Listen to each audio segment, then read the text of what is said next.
Friends, ನಾನು ನಿಮ್ಮ ಪ್ರೀತಿಯ ದೇವರಾಜ್. ನೀವು ನೋಡ್ತಾ ಇದ್ದೀರಾ ಇವತ್ತು ಒಂದು ನನ್ನದೇ ಆದ ಸಣ್ಣ ಜೀವನ ಚರಿತ್ರೆನ. ಚಿಕ್ಕ ವಯಸ್ಸಿನಲ್ಲೇ ತಂದೆಯನ್ನು ಕಳ್ಕೊಂಡಾಗ ತುಂಬ ಅಗಾಧವಾದ ಭಾರ ಒಂದು ಮೈ ಮೇಲೆ ಬಿತ್ತು ಫ್ರೆಂಡ್ಸ್, ಜವಾಬ್ದಾರಿ ಅನ್ನೋದು. ಅವತ್ತಿಂದ ಇಲ್ಲಿವರೆಗೂ ತುಂಬ ಕಷ್ಟದಿಂದನೇ ಬಂದಿದ್ದೀನಿ. ಯಾಕಂತಂದರೆ ಇದನ್ನು ಯಾಕೆ ಹೇಳ್ತಿದ್ದೇನೆ ಅಂತಂದರೆ, ಇದರಿಂದ ನೀವು ಎಷ್ಟು ಬದಲಾಗ್ತೀರಾ ಅನ್ನೋದನ್ನ ನಿಮಗೆ ಬಿಟ್ಟಿರೋದು. ಸೊ ನಾನು ಆ ಕಷ್ಟದಿಂದ ಬಂದಿರೋದಕ್ಕೆ, ಆ ಕಷ್ಟದಲ್ಲೇ ಕೈ ತೊಳೆದಿರೋದಕ್ಕೆ, ಆ ಅನುಭವ ನನಗಾಗಿರೋದಕ್ಕೆ ಅದನ್ನ ಹೇಳ್ತಾ ಇದ್ದೀನಿ. ಅದರಿಂದ ನೀವು ಬದಲಾಗೋ ಒಂದು ಒಳ್ಳೆಯ ಉದ್ದೇಶದಿಂದ ಚಿಕ್ಕ ವಯಸ್ಸಲ್ಲಿ 6ನೇ ಕ್ಲಾಸಿಗೆ ನಮ್ಮ ತಂದೆನ ಕಳ್ಕೊಂಡಿರೋದು ನಾನು. ಆವತ್ತಿಂದ ಇವತ್ತಿವರೆಗೂ ಈಗೂ ಕಷ್ಟಪಡ್ತಾ ಇದ್ದೀವಿ. ಯಾಕಂತಂದರೆ ಜೀವನದಲ್ಲಿ ನಾವು ತಿಳ್ಕೊಬೇಕಾಗಿರೋದು ಏನಂತಂದರೆ, ನಮ್ಮ ರಿಲೇಷನ್ ಎಲ್ಲ ನಮಗೆ ಹೆಲ್ಪ್ ಮಾಡ್ತಾರೆ ಅನ್ನೋದನ್ನ ಮೊದಲು ಬಿಟ್ಬಿಡಿ. ಯಾಕಂದರೆ ಸಂಬಂಧಿಕರು ಯಾವತ್ತೂ ಸಂಪಾದನೆ ಇದ್ದರೂ ಮಾತ್ರ ನಿನ್ನ ಜೊತೆಗಿರ್ತಾರೆ. ಇಲ್ಲ ಅಂತಂದರೆ ನಿನ್ನ ಹಾಗೂ ಏನು ಮೂಸಿ ಸಹ ನೋಡಲ್ಲ ಅವರು. ಯಾಕಂದರೆ ಜೀವನದಲ್ಲಿ ದುಡ್ಡಿದ್ರೆ ಮಾತ್ರ ದುನಿಯಾ ಅನ್ನೋ ಒಂದು ಗಾದೆ ಇದೆ. ಅದಕ್ಕೋಸ್ಕರ ನಾನು ಸುಮಾರು ಕಷ್ಟಪಟ್ಟೆ ಜೀವನದಲ್ಲಿ ಹೇಗೋ ಒಂದು ಬೆಳಿಬೇಕಲ್ಲ ಅಂತ. ನಮ್ಮ ತಾಯಿ ಅವಾಗವಾಗ ನನ್ನ ಮಾತು ಹೇಳ್ತಾ ಇದ್ರು, ಅವ್ರು ಬೆಳೀತಾ ಇದ್ರೆ ಇವ್ರು ಬೆಳೀತಾ ಇದ್ರೆ ಅಂತ ತಲೆ ಕೆಡಿಸ್ಕೋಬೇಡ. ನಿನ್ನ ಟೈಮ್ ಬಂದಾಗ ನೀನು ಬೆಳೆದೇ ಬೆಳಿತೀಯ. ಸರ್ವವೇ ಸಾಧನ ಸರ್ವ ಲಕ್ಷಣಂ ಅಂತ ಒಂದು ಗಾದೆ ಇದೆ. ಭಗವಂತ ಯಾವತ್ತೂ ನಿನ್ನ ಮಾಡೋ ಕಷ್ಟಕ್ಕೆ ನೀನು ಕೊಡೋ ಒಳ್ಳೆ ಪ್ರಯತ್ನಕ್ಕೆ ಫಲ ಕೊಡ್ತಾನೆ ಅನ್ನೋದನ್ನ ನನ್ನ ತಾಯಿ ನನಗೆ ತಿಳಿಸ್ಕೊಳ್ತಾ ಬಂದರು. ಅದೇ ನಾನು ಸುಮಾರು ಚೆನ್ನಾಗಿ ಒಳ್ಳೊಳ್ಳೆ ಮಾತುಗಳನ್ನು ತಿಳ್ಕೊಂಡು, ಬ್ಯಾಡ್ ಹ್ಯಾಬಿಟ್ಸ್ ಯಾವುದೇ ಇಲ್ಲದೇ ಇರೋ ಥರ ಒಳ್ಳೊಳ್ಳೆ ಜೀವನದಲ್ಲಿ ಒಳ್ಳೊಳ್ಳೆಯ ಸ್ನೇಹ ಮಾಡಿಕೊಂಡು ಇಲ್ಲಿ ಗಂಟ ಬಂದೆ. ಕಷ್ಟ ಅಂತ ಬಂದಾಗ ಯಾರೂ ಕೈ ಹಿಡಿದಿಲ್ಲ ಆ ಟೈಮಲ್ಲಿ. ಸೊ ನನ್ನ ತಾಯಿ ಅಲ್ಲಿಂದ ಸಣ್ಣ ವಯಸ್ಸಿನಿಂದನೂ ನಮ್ಮನ್ನು ಇಲ್ಲಿವರೆಗೂ ಯಾವುದೇ ಒಂದು ಕೊರತೆ ಇಲ್ಲದೆ ಥರ ನಮ್ಮನ್ನು ಇಲ್ಲಿ ಗಂಟ ಬೆಳೆಸಿದ್ದಾರೆ. ಸೊ ನನ್ನ ತಾಯಿಗೆ ಯಾವತ್ತೂ ನಾನು ಚಿರಋಣಿಯಾಗಿರ್ತೀನಿ. ನನ್ನ ತಾಯಿ ಒಂದು ಮಾತು ಹೇಳ್ತಿದ್ರು, ಮಗ ನೀನು ಬೆಳೆದು ದೊಡ್ಡವನು ಅಂದ್ಬಿಟ್ಟೆ. ಅವರು ಮನೆ ಕಟ್ಸಿದ್ರು. ನಾನು ಒಂದು RCC ಮನೆ ಮೇಲೆ ನಾನು ಮಗ ಕಟ್ಸಿದ್ದಾನೆ ಅನ್ನೋ ಒಂದು ಉದ್ದೇಶದಲ್ಲಿ ನಾನು ಮೇಲೆ ನಿಂತ್ಕೊಂಡು 4 ಜನ ಮುಂದೆ ನಾನು ನನ್ನ ಮಗ ಒಳ್ಳೆ ಮನೆ ಕಟ್ಸಿದ್ದಾನೆ, ಒಳ್ಳೆ ಜೀವನ ರೂಪಿಸ್ಕೊಟ್ಟಿದ್ದಾನೆ, ಎಲ್ಲದ ರೀತಿಯಿಂದ ನಮಗೆ ಒಳ್ಳೆಯ ಒಂದು ಬದಲಾವಣೆ ತಂದಿದ್ದಾನೆ ಅನ್ನೋದನ್ನ ನಾನು ನೋಡಬೇಕು ಅಂತ ನನ್ನ ತಾಯಿ ಯಾವತ್ತೂ ನನಗೆ ಒಂದು ಕಿವಿ ಮಾತು ಹೇಳ್ತಿರ್ತಾಳೆ. ಸೊ ನನ್ನ ತಾಯಿ ಅಂದ್ಕೊಂಡಿರೋ ಪ್ರಕಾರನೇ ಜೀವನದಲ್ಲಿ ಬೆಳಿಬೇಕು ಅನ್ನೋ ಭಾಳ ಹಠ ಇಟ್ಕೊಂಡಿದ್ದೀನಿ. ನಿಮ್ಗೆ ಹೇಳೋದು ಇಷ್ಟೇ ಫ್ರೆಂಡ್ಸ್, ಯಾವತ್ತೂ ಕನಿಕರ ಅದು ಇದು ಕಷ್ಟ ಬೇರೆಯವರು ನಮ್ಮನ್ನ ಕಷ್ಟ ಅರ್ಥ ಮಾಡಿಕೊಂಡು ನಮಗೆ ಸ್ಪಂದಿಸಿ ನಮಗೆ ಹೆಲ್ಪ್ ಮಾಡ್ತಾರೆ ಅನ್ನೋದನ್ನ ಯಾವತ್ತೂ ತಲೆಲಿಟ್ಕೋಬೇಡಿ. ನಿನ್ನ ದಾರಿಗೆ ನೀನೇ ಅಡಿಪಾಯ, ನಿನ್ನ ಯೋಚನೆಗೆ ನೀನೇ ಜವಾಬ್ದಾರ. ನೀನು ಇವತ್ತು ಏನಾದರೂ ಆದರೆ ಮಾತ್ರ 4 ಜನ ನಿನ್ನ ಮುಂದೆ ಒಳ್ಳೆ ಮಾತಾಡ್ತಾರೆ, ಒಳ್ಳೆ ಬೆಲೆ ಕೊಡ್ತಾರೆ, ಒಳ್ಳೆ ರೀತಿಯಿಂದ ನಿನ್ನ ಪ್ರೋತ್ಸಾಹಿಸ್ತಾರೆ. ಅದೇ ನಾವು ಯಾವತ್ತೂ ಏನೋ ಅಲ್ಲಿ ಬೇರೆ ಆಳಮೂಳ ಕೆಲಸ ಮಾಡಿಕೊಂಡು ಯಾವುದೇ ರೀತಿಯಿಂದ ಒಂದು ಅವ್ರಿಗೆ ಕಣ್ಣಿಗೆ ಕಾಣಿಸೋ ಥರ ಅವರಲ್ಲಿ ಚೀತು ಅನ್ನೋ ಥರ ಕೆಲಸ ಮಾಡ್ಕೊತ ಹೋದರೆ 4 ಜನ ಹೋಗೋರು ಸಹ ನಿನ್ನ ಮಗಕ್ಕೆ ಯಾಕೆ ಸುಗುಳು ಹೋಗ್ತಾರೆ. ಅದಕ್ಕೆ ಹೇಳೋದು ಫ್ರೆಂಡ್ಸ್, ನನ್ನ ತಾಯಿ ಹೇಳಿರೋ ರೂಟಲ್ಲೇ ನಾನು ಹೋಗ್ತಾ ಇದ್ದೀನಿ. 4 ಜನ ನಿನ್ನ ಹೆಸರನ್ನ ಕೊಂಡಾಡೋ ಥರ ಬೆಳಿ ಮಗನೇ ಅಂತ ನನ್ನ ತಾಯಿ ನನಗೆ ಯಾವಾಗೂ ಹೇಳ್ತಾ ಇದ್ದು. ಅದೇ ರೀತಿ ಚಿಕ್ಕ ವಯಸ್ಸಲ್ಲೇ ಶುಂಠಿ ಕೆಲಸ, ಗಾರೆ ಕೆಲಸ, ಸುಮಾರು ಕೆಲಸಗಳನ್ನು ಮಾಡಿಕೊಂಡು ಅಗ್ರಿಕಲ್ಚರನ್ನ ಮಾಡಿಕೊಂಡು 4 ಜನನ ಮಾಡಿರೋ ಥರನೇ ಅಗ್ರಿಕಲ್ಚರ್ ನಾನು ಮಾಡಿಕೊಂಡು ಅವ್ರಿಗಿಂತ ಉತ್ತಮವಾದ ಬೆಳೆಗಳನ್ನು ತಗೊಂಡು ಉತ್ತಮವಾದ ಸ್ಥಾನದಲ್ಲಿ ಬೆಳ್ಕೊಂಡು ಉತ್ತಮವಾದ ಬೆಲೆಗಳನ್ನೇ ಜನಗಳ ಹತ್ರ ತಗೊಂಡು ಉತ್ತಮವಾದ ಮರ್ಯಾದೆನೇ ಅವರು ಕೊಡೋ ಮರ್ಯಾದೆ ಅದಕ್ಕಿಂತ ಹೆಚ್ಚಷ್ಟು ಬೆಳೆದ್ರೆ ಈ ಮಕ್ಕಳ ಥರ ಬೆಳಿಬೇಕು. ಬುದ್ಧಿ ಕಲ್ತ್ರೆ ಈ ಥರ ಮಗನ ಆ ಥರ ಕಲಿಬೇಕು, ಬೆಳೆದ್ರೆ ಈ ಥರ ಮಗ ಹುಟ್ಟಬೇಕು ನಮಗೆ. ಆ ಥರ ನಾನು ಇಲ್ಲಿವರೆಗೂ ಬೆಳ್ಕೊಂಡು ಬಂದಿದ್ದೀನಿ ಫ್ರೆಂಡ್ಸ್. ನೋಡಿ, ನಾನು SSLC ಫೈಲು. ನನ್ನ 2 ಅಕ್ಕರು ನನ್ನ ಜೀವನದಲ್ಲಿ ದಾರಿ ತೋರಿಸಿದ್ರು. SSLC ಫೈಲ್ ಆಗಿರೋ ಒಂದು ಸಬ್ಜೆಕ್ಟ್ ಇಂಗ್ಲೀಷ್ ಸಬ್ಜೆಕ್ಟ್. ಆ ಸಬ್ಜೆಕ್ಟ್ನ ನಾನು ಹೆಂಗೆ ಪಾಸ್ ಮಾಡೋದು, ಇಲ್ಲಿಗೆ ನನ್ನದು SSLC ಮುಗೀತು. ಹಾಗಾಗಿ ನನ್ನ ಚಿಕ್ಕಪ್ಪನ ಊರಿಗೆ ನಾನು ಬೆಂಗಳೂರಿಗೆ ಹೋದೆ. ಬೆಂಗಳೂರಲ್ಲಿ ಹೋಟೆಲ್ ಕೆಲಸ ಮಾಡ್ತಾಯಿದ್ದೆ.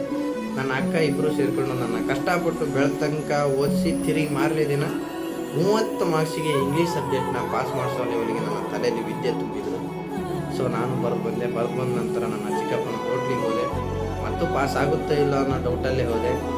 ಭಗವಂತನ ಆಶೀರ್ವಾದ, ನನ್ನ 2 ಅಕ್ಕರ ಆಶೀರ್ವಾದದಿಂದ ನಾನು ಮತ್ತೆ SSLC 58% ತಗೊಂಡು ಪಾಸಾದ ನನಗೆ ಒಂದು ಏನಂತಂದರೆ, ನನಗೆ ಇಂಗ್ಲೀಷ್ ಬರ್ತಾ ಇರಲಿಲ್ಲ. ನನಗೆ ಇಂಗ್ಲೀಷ್ ಬರದೇ ಕಾರಣ ನಮ್ಮ ಅಕ್ಕರು ಏನು ಅಂದ್ಕೊಂಡ್ರು, ನನ್ನ ತಮ್ಮಗೆ ಇಂಗ್ಲೀಷ್ ಬರೋದಿಲ್ಲ, ಇವನಿಗೆ ಬೇರೆ ಯಾವುದೋ ಆರ್ಟ್ಸ್ ಆಗಲಿ ಕಾಮರ್ಸ್ ಆಗಲಿ ಸೈನ್ಸ್ ಇದ್ದರೆ ಇವನು ಮುಂದೆ ಬರೋದಿಲ್ಲ, ಅದಕ್ಕೋಸ್ಕರ ಇವನಿಗೆ ಒಳ್ಳೆಯ ರೀತಿಯ ಎಜುಕೇಷನ್ ಕೊಡಿಸ್ಬೇಕು ಅನ್ನೋದು ಕಾರಣ ಐ ಟಿ ಹಚ್ಚಿದ್ದು ನನಗೆ ITI ಹಚ್ಚಿದ್ದು. ITI ಹಚ್ಚಿದ ಮೇಲೆ ಏನು ಅಂದ್ಕೊಂಡೆ, ಇಂಗ್ಲೀಷ್ ಎಲ್ಲ ಇರೋದರಿಂದ ಸ್ವಲ್ಪ 3 ವರ್ಷ ಕರೆಕ್ಟಾಗಿ ITI ಕಲಿತೆ, ಕರೆಕ್ಟಾಗಿ ಇಂಗ್ಲೀಷ್ನ ಕಲಿತೆ, ಕರೆಕ್ಟಾಗಿ ಒಂದು ಸಬ್ಜೆಕ್ಟ್ನ ಯಾವ ಥರ ಅರ್ಥ ಮಾಡ್ಕೊಬೇಕು ಅನ್ನೋ ಒಂದು ಒಳ್ಳೆಯ ವಿದ್ಯೆನ ಕಲಿತೆ. ಆ ನಂತರ ಈ 2 ವರ್ಷ 3 ವರ್ಷದಲ್ಲಿ ಫುಲ್ ಇಂಗ್ಲೀಷಲ್ಲಿ ರಿಕವರಿ ಆದ ತಕ್ಷಣ ಮತ್ತೆ ನಮ್ಮ ಅಕ್ಕರು ಖುಷಿ ಪಟ್ಟಷ್ಟು ಬೇರೆ ಯಾರು ಖುಷಿ ಪಡಲಿಲ್ಲ. ಯಾಕಂತಂದರೆ 4 ಜನ ಹುರ್ಕೊಳ್ಳೋ ಮುಂದೆ ಬೆಳೀತಾ ಇದ್ದ ನನ್ನ ತಮ್ಮ ಅನ್ನೋ ಒಂದು ಒಳ್ಳೆ ಖುಷಿ ನಮ್ಮ ಅಕ್ಕರಿಗೆ ಬಂತು.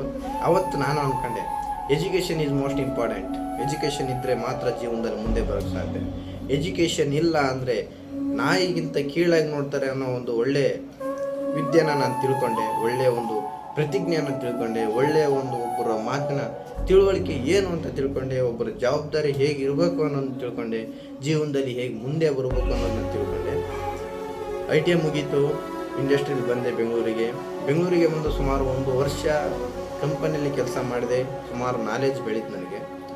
ನಾಲೆಜ್ ಬೆಳೆದ ತಕ್ಷಣ ಮತ್ತೆ ಬಂದು ಡಿಪ್ಲೊಮಾ ಮಾಡಿದೆ. ಡಿಪ್ಲೊಮಾದಲ್ಲಿ ಸುಮಾರು ಚೆನ್ನಾಗಿ ಓದ್ಕೊಂಡು ಈ ವರ್ಷ 2025 ಕಂಪ್ಲೀಟ್ ಮಾಡಿ ಮತ್ತೆ ಇಂಡಸ್ಟ್ರಿಗೆ ಬಂದಿದ್ದೀನಿ ಫ್ರೆಂಡ್ಸ್. ನಾನು ಹಾಗೆ ಯಾವತ್ತು ನಾವು ಏನು ಮಾಡಬೇಕು ಅಂತಂದರೆ, ಜೀವನದಲ್ಲಿ ನಮಗೆ ಒಂದು ಅಡಿಪಾಯನ ಹಾಕ್ಕೊಡೋರು ಕರೆಕ್ಟಾಗಿದ್ದರೆ ಫ್ರೆಂಡ್ಸ್, ಜೀವನದಲ್ಲಿ ಮುಂದೆ ಬರೋದನ್ನ ಯಾರೂ ತಡೆಯೋಕ್ಕಾಗಲ್ಲ. ನನ್ನ ತಾಯಿ ಇವಾಗ ಅಂತ ಇದ್ದಾರೆ, ಜೀವನದಲ್ಲಿ ಹೇಗೋ 4 ಜನದ ಮುಂದೆ ನೀನು ಹೊಗಳಿಸ್ಕೊಳ್ಳೋ ಥರ ಮಾಡಿದೀಯಾ, ನನ್ನ ಮನಸ್ಸಿಗೆ ಇವಾಗ ಖುಷಿಯಾಗಿದೆ ಅಂತ ನನ್ನ ತಾಯಿ ಇವಾಗ ಹೇಳ್ತಾ ಇದ್ದಾರೆ. ಯಾಕಂತಂದರೆ ತಂದೆ ತಾಯಿಗೆ ಅವ್ರು ಬೆಳೆಸಿರೋ ಪ್ರಕಾರನೇ ಬೆಳೆದು, ಅವ್ರು ಅಂದ್ಕೊಂಡಿರೋ ಪ್ರಕಾರನೇ ನಾವು ಅಂದ್ಕೊಂಡ್ರೆ, ನಾವು ಹಾಗೆ ಬೆಳೆದ್ರೆ ಜೀವನದಲ್ಲಿ ತಂದೆ ತಾಯಿನೂ ಖುಷಿ ಪಡ್ತಾರೆ. ಸೊ ನನ್ನ ತಂದೆನೂ ಖುಷಿ ಪಡ್ತಾ ಇರ್ಬೋದು. ಇವಾಗ ನನ್ನ ತಾಯಿ ಇವಾಗ ನನ್ನ ಜೊತೆ ಇದ್ದಾರೆ. ಯಾವತ್ತೂ ಒಂದು ಪಕ್ಷ ತಂದೆ ಇಲ್ಲ ಅಂದರೂ ತಾಯಿ ಜೊತೆಗಿರ್ಬೇಕು ಅಂತ ಭಾಳ ಜನ ಇಷ್ಟಪಡ್ತಾರೆ, ಆಸೆ ಪಡ್ತಾರೆ. ಯಾಕಂತಂದರೆ ತಂದೆ ಏನೋ ಅವನ ಕಷ್ಟಗಳನ್ನು ಅವನು ಮಕ್ಕಳಿಗೆ ಎದುರಿಗೆ ತೋರಿಸ್ಕೊಂಡಂಗೆ ಹೊರಗಡೆ ಇದ್ಕೊಂಡು ತನ್ನ ಮಗ ಏನೇ ಕೇಳಿದ್ರು ತಂದು ಕೊಟ್ಟು, ತಾನು ಹರಿದ ಚಪ್ಪಲಿ ಹಾಕಿದ್ರು ತನ್ನ ಮಗ ಚೆನ್ನಾಗಿರಲಿ ಅಂತ ತಂದೆ ಎಲ್ಲದನ್ನು ಮಾಡ್ತಾನೆ. ಬಟ್ ತಂದೆ ಮಕ್ಕಳು ಮುಂದೆ ನಾನು ಮಾಡೋ ಕೆಲಸಗಳನ್ನು ಯಾವತ್ತೂ ತೋರಿಸ್ಕೊಳ್ಳಲ್ಲ. ತಾಯಿನೂ ಹಾಗೆ, ತಾನು ಒಂದು ತುತ್ತು ಅನ್ನ ತಿಂದು ತನ್ನ ಮಗುವಿಗೆ ಗಂಗಾಳ ತುಂಬ ಅನ್ನ ಹಾಕಿ ತನ್ನ ಮಗನ ಹೊಟ್ಟೆ ತುಂಬಿಸಿ ತಾಯಿ ಬರೀ ನೀರು ಕುಡಿದು ಮಲಗ್ತಾಳೆ ಅಂದರೆ ತನ್ನ ಮಕ್ಕಳ ಮೇಲೆ ಎಷ್ಟಂತ ಆಸಕ್ತಿ ಇಟ್ಟಿದ್ದಾಳೆ ಅಂದರೆ ತಾಯಿ ಪವಾಡ ಯಾವತ್ತೂ ಮರಿಬಾರ್ದು, ತಾಯಿ ತ್ಯಾಗನೂ ಯಾವತ್ತೂ ಮರಿಬಾರ್ದು, ತಂದೆನೂ ಮಾಡಿರೋಂಥ ಸಹಾಯ, ತಂದೆ ಮಕ್ಕಳಿಗೆ ಮಾಡೋಂಥ ಸಹಾಯನೂ ಮರಿಬಾರ್ದು ಫ್ರೆಂಡ್ಸ್. ಅದಕ್ಕೋಸ್ಕರ ನಾವೇನು ಮಾಡ್ತೀವಿ, ಬ್ಯಾಡ್ ಹ್ಯಾಬಿಟ್ನ ಯಾವತ್ತೂ ಕಲಿಬಾರ್ದು. ಬ್ಯಾಡ್ ಹ್ಯಾಬಿಟ್ ಕಲ್ತೀವಿ ಅಂತಂದರೆ, ಬೇರೆಯವರ ಕೆಟ್ಟವರ ಸ್ನೇಹ ಮಾಡಿದೀವಿ ಅಂತಂದರೆ ಜೀವನದಲ್ಲಿ ನಾವು ಬೆಳೆಯೋಕೆ ಒಂದು ಅಡಿಪಾಯ ಅಲ್ಲಿಗೆ ಮುಗಿಯುತ್ತೆ. ನೀನು ಜೀವನದಲ್ಲಿ ಮಾಡಬೇಕಂದ್ರೆ ಕೆಟ್ಟ ತಲೆಗಳನ್ನು, ದುಶ್ಚಟಗಳನ್ನು ದೂರ ಇರಬೇಕು. ತಂದೆ ತಾಯಿ ಹೇಳಿಕೊಟ್ಟ ಅಡಿಪಾಯದಲ್ಲಿ ನಾವು ಬೆಳಿಬೇಕು. ಅಕ್ಕ ತಂಗಿಯರ ಮಧ್ಯೆ ಅವರು ಯಾವ ಥರ ಅನ್ಕೊತಾರೆ ಆ ಥರ ಬೆಳಿಬೇಕು ಅನ್ನೋ ಒಂದು ಆಸಕ್ತಿ ಬರಬೇಕು. ಹಾಗಾಗಿ ಎಲ್ಲದರಿಂದ ನಾನು ಒಳ್ಳೆ ದಾರಿಯಲ್ಲಿ ಬಂದೆ. ಸೊ ಇವಾಗ ಒಳ್ಳೆ ದಾರಿಯಲ್ಲೇ ಬೆಳೀತಾ ಇದ್ದೀನಿ. ಮುಂದೊಂದಿನ ಮನೆ ಕಟ್ಟಬೇಕು ಅಂತ ಒಂದು ದಾರಿ ಇದೆ. ಜೀವನದಲ್ಲಿ 4 ಜನಕ್ಕೆ ಸಹಾಯ ಮಾಡಬೇಕಂತ ಒಳ್ಳೆ ಒಂದು ದಾನ ಮಾಡಬೇಕು ಅನ್ನೋ ಒಂದು ಗುರಿ ಇದೆ. ಜೀವನದಲ್ಲಿ ಯಾವುದೇ ರೀತಿ ಇಲ್ಲಿ ಭೂಮಿಗೆ ಭಗವಂತ ಕಳಿಸ್ತಾನೆ ಅಂದರೆ ನಾವು ಭಗವಂತಗೆ ಥ್ಯಾಂಕ್ಸ್ ಹೇಳಬೇಕು. ಯಾಕಂತಂದರೆ ಮನುಷ್ಯನಿಗೆ ಒಂದೇ ಸಲ ಜೀವನ, ಒಂದೇ ಸಲ ಮರಣ, ಎರಡು ಸಿಗೋದು, ಎರಡೇ ಇರೋದು ಆಪ್ಷನ್. ಆ 2 ಆಪ್ಷನ್ನಲ್ಲಿ ನಾವೇನು ಮಾಡ್ತೀವಿ, ಜಗತ್ತಿಗೆ ಏನು ಕೊಟ್ಟು ಹೋಗ್ತೀವಿ ಅನ್ನೋದೇ ಭಾಳ ದೊಡ್ಡ ಒಂದು ಪವಾಡ. ಜೀವನದಲ್ಲಿ 2 ಆಪ್ಷನ್ ಇದೆ. ಒಂದು ಕೆಟ್ಟದಾಗಿ ಹೆಸರುಗಳನ್ನು ಮಾಡ್ಬೋದು, ಒಂದು ಒಳ್ಳೆಯ ರೀತಿಯ ಹೆಸರನ್ನಾಗಿ ಮಾಡ್ಬೋದು. ನಾವು ಮಾಡಬೇಕಾಗಿರೋದೇನು, ಒಳ್ಳೆಯ ರೀತಿಯ ಹೆಸರು ಮಾಡಬೇಕು, ಕೆಟ್ಟ ರೀತಿಯ ಹೆಸರು ಮಾಡಬಾರ್ದು. ಸೊ ನಾನು ಒಳ್ಳೆಯ ರೀತಿಯಿಂದನೇ ಬೆಳ್ಕೊಂಡು ಬಂದಿದ್ದೀನಿ ದಾರಿಗೆ. ಮತ್ತೆ ಮುಂದಿನ ವಿಡಿಯೋದಲ್ಲಿ ಸಿಗ್ತೀನಿ. ನಮಸ್ಕಾರ.